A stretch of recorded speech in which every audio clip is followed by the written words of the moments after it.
officials also informed Mr. Skinner and I that they were going to attack the city of Baltimore, the third largest city in the United States at the time. That is to say, the third richest and important port city. The people of Baltimore City, the merchants of Baltimore City, had been sending out their own vessels to attack British ships, merchant ships all through the border. Those attacks on British vessels rendered millions of pounds of damage to the British merchant fleet. And the British Army was not happy about it, the British government was not happy about it, and they were bound and determined to teach that nest of pirates, which is what they called Baltimore, a lesson. We were forced to set sail with the British fleet as it made its way to Baltimore in the Patapsco River. Several ships landed off of North Point on September the 12th, and I know, as this gentleman knows, a battle occurred on that day, at that point, at which General Robert Ross lost his life, the victim of some sharpshooters. Some have said that there were two boys, a young man named Wells and a young man named McComas, who shot the general. Well, that may be true. We know that he was shot, and we know that he died. And when he died, command of his troops was left to a young Lieutenant Arthur Brooke, who'd never actually led men in battle before. Brooke continued his march toward the city of Baltimore. But when he saw 15,000 men under General John Stricker at Lauderschlager's Hill, he thought better of it, having only 5,000 men himself, and he made a retreat. The British admirals, in command of some 16 vessels, out on the Patapsco River, just a few miles from Baltimore City itself, from Fort McHenry, decided to proceed with a naval assault of that fort, which commenced on September the 13th in the early morning hours, about 6 a.m., and continued on to the next day, around 7 a.m. So for 25 hours, Fort McHenry was shelled by the British Navy. Mr. Skinner, Dr. Beams, and I were witnesses to that bombardment. We watched as 200-pound bombs were hurled toward Fort McHenry. Now, Fort McHenry's guns had a range of about 2.25 miles, if I recall. The British guns about the same. They were almost equally matched. The Americans were able to keep the British at bay by occasionally firing at them and preventing the British fleet from getting too close. And so it was a matter of back and forth for 25 hours between the British and the Americans during weather that was stormy, very difficult to make visual contact with the fort, very cloudy, and of course, as you can imagine, with all the guns of the British Navy unleashing their armament on that fort, the air around us became quickly filled with smoke.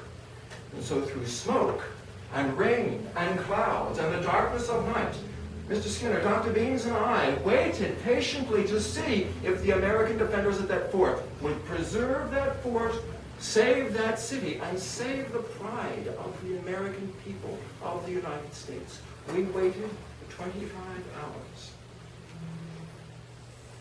At times, the force of those guns shook our ship so much that we thought that we would all drown.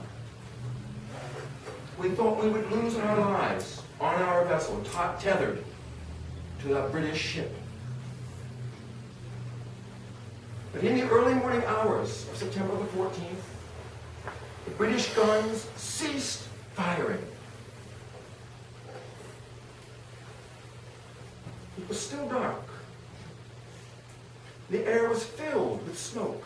The clouds hung low in the sky. It still threatened to rain. Mr. Skinner, Dr. Beams, and I paced that packet boat on which we stood, wondering and waiting what was the outcome of this battle between the British Navy and the American fort. We had, from time to time, attempted to see whether the American flag still flew over Fort McHenry. At our distance of some 6 or 7 miles, we could not always perceive through the rain and the smoke and the clouds whether indeed the American flag was still flying over that fort. And so when it became very still and very quiet, Dr. Beans, Mr. Skinner, and I wondered, had the British finally succeeded? Had they reduced the fort? Had they taken it? Or did the Americans still prevail at Fort McHenry? We waited, and finally the sun began to rise in the sky. The clouds began to part, smoke to dissipate. The rain ceased. Around 9 o'clock in the morning, Mr. Skinner, Dr. Beans, and I heard an encouraging sound. We heard from the fort a gun report. It was the morning gun. It was the signal to the people of the city of Baltimore that they were safe.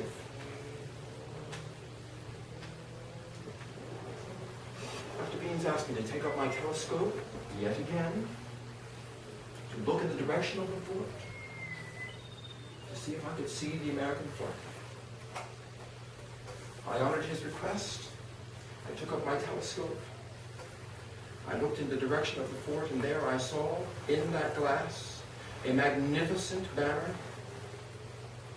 Not the storm flag that had been flying through the battle, rain-soaked, hanging limply, rather small in comparison to this magnificent flag, which I saw now, shining in the stream, proudly and defiantly, announcing to the people of Baltimore and to the British fleet that the fort had not been vanquished. It was a magnificent sight, a magnificent flag. And I was so taken by what I saw in that glass that I withdrew from my pocket an envelope, and I began to write my thoughts and my feelings down on paper. I wrote quickly, so as not to forget the scene. I wrote with feeling. I wrote with gratitude to God for having delivered the city of Baltimore from what would surely have been utter destruction. I was overwhelmed with emotion, overwhelmed with pride in the American defenders there at Fort McHenry, and I wrote my poem. Within a very short time, the British commanders came to Dr. Beans and Mr. Skinner, and announced to us that they were no longer going to pursue their attack on Fort McHenry, that we would be soon free to leave, and we did find ourselves in the city of Baltimore. Within the next day or so, we took quarters at the Indian Queen Hotel. There I polished my poem that I had written. And I made my way back to Frederick. Not to Georgetown, but to Frederick. You may be wondering where I was during all of this taking place. And in fact, when Mr. Key was asked to go on the mission, I did not want to leave our home in Georgetown with the children and our servants. I felt it would be safer for us to stay there to protect our home from being burned in case the British came forward. However, Mr. Key's brother-in-law insisted that I would be safer, the family would be safer if I went to Mr. Key's parents' home in Frederick County, Tararubra. And that is in fact what we did. We went there and we stayed the entire time that Mr. Key was gone, and welcomed him with arms and hugs and affection, to know that he was back in safety and not in harm's way. And we heard the same story that you just heard around the fire. And after a few days rest, the entire family went back to Georgetown, and Mr. Key resumed his law practice. And one of the things you should know is his office was attached to our home in Georgetown. And Mr. Key, as an attorney, had many, many papers. And I and the servants would often tidy up the home because of all those papers. And of course, when we're having tea and visitors from Washington City, we make sure everything was in proper place. But apparently, I tidied up a bit too much one day, for Mr. Key was having a bit of a fit, for he could not find the original poem that he wrote that day. You know what I call the poem, don't you? No? You know what I call the poem? No, that's not what I called it. I didn't call it the Star Spangled. I called it the Defense of Fort McHenry. It became known as the Star Spangled Banner. The same poem. Well, I was looking for that poem. I couldn't find that poem. I wondered what Mrs. Key had done with my poem. I looked hither and yon. I looked in the trash pit. I looked here, I looked there. I couldn't find the poem. Finally, I located the poem. Well, as much as I love Mrs. Key, and she is a wonderful housekeeper, I decided that the best thing for my manuscript, for my poem, was to make haste on a fleet horse for Baltimore. And I soon found myself at the doors of the Maryland Historical Society, and I presented it to them, and that's where it is today. I'm making that up a little bit, so yes. That was meant to be a laugh line. It fell flat. Oh well.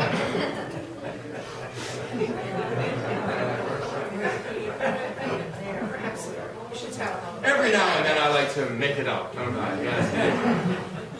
All right. The poem did find its way to the Maryland Historical Society through the auspices of members of my family in due time.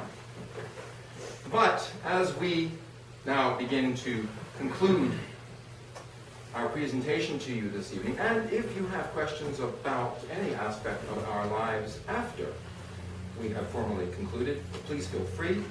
But I would like now to recite for you the poem which I wrote on September the 14th, September the 15th and 16th, 1814.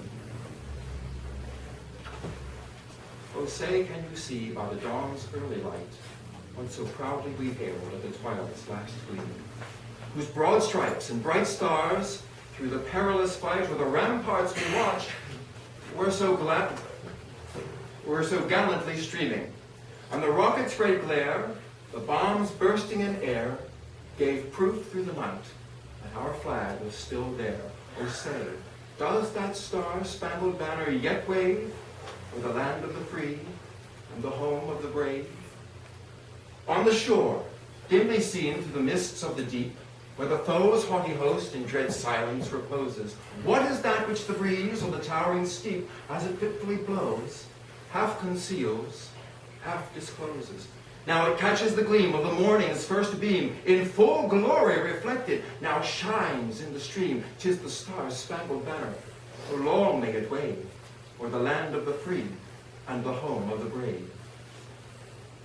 And where is that band who so vauntingly swore that the havoc of war and the battle's confusion, a home and a country would leave us no more? Their blood has washed out their foul footsteps' pollution. No refuge could save.